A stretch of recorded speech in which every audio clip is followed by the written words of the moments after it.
Hello everyone, this is the Mobile Philosopher, and in this video we're going to see how to use the Compose window in Gmail. We start off by hitting Compose, it's up here, clicking on this. This will bring us this new window. Now, if this doesn't come out immediately, it's because Google is still transferring everyone to this new style. When this comes up, normally the first time it's going to say, here is the new Compose window. You just say, got it, and you start along. In regards to this, we have a few options here. We have the two here, in which we can put the title of an email, and we can press enter.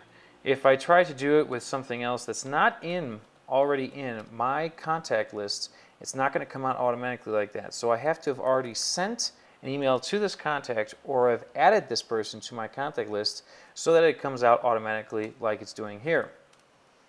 Now, after I finish that, I can go to the CC and BCC, which are over here on the side. I can choose the BCC, for example. It actually even gives me keyboard shortcuts here if you guys want to use those. They come out and show you how to get in there without having to use the mouse. So here, BCC, I can do the same thing. Press enter as soon as the email comes out. And the subject, and then tab, and then I come down here. As you can see, this compressed itself. If I come back, it will reappear again. If I go out of it, it will compress itself again to save space.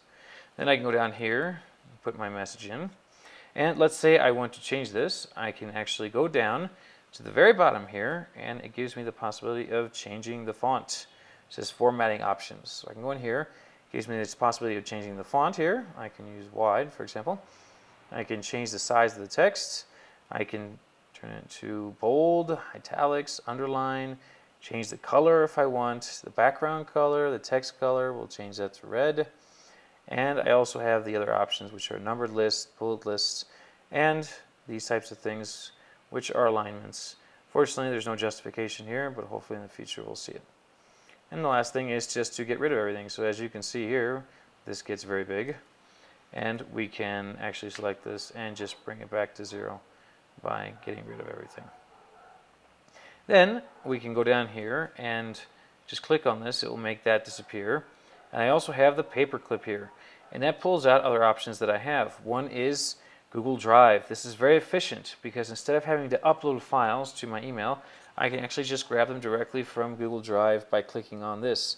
This is actually much more efficient, and I highly suggest uploading your attachments first to Drive and then bringing them from here, because in that way you have a backup of your attachments just in case your laptop gets lost or stolen.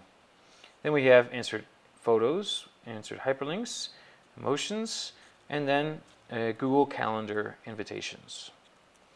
These are all very useful. On the other side, we have the big trash can, which is discard this, discard the draft. And on the other side here, we have more options, which are switch back to the old Compose, which I highly suggest not doing. Labels, which allows me to already label the email before it goes out, change the plain text, print, or check the spelling. After having that, the final thing we can see up here is that we have a little arrow here to bring this out into a pop-up window. This allows you to make this even bigger, but even if this space is not enough, as you can see, if we press enter a few times, type something, enter again, this will actually start growing and will reach to the very top here. So they do actually give you some more space here before you send your email if you're writing a lot. And if you press this, it goes down and it gets compacted here at the very bottom. I can actually compose another email and have this one sitting here and go back and forth, or have them both open at the same time. So this is all very beneficial in regards to its usage. And this is pretty much how we can use the new Compose window in Gmail. I hope this helps. Take care.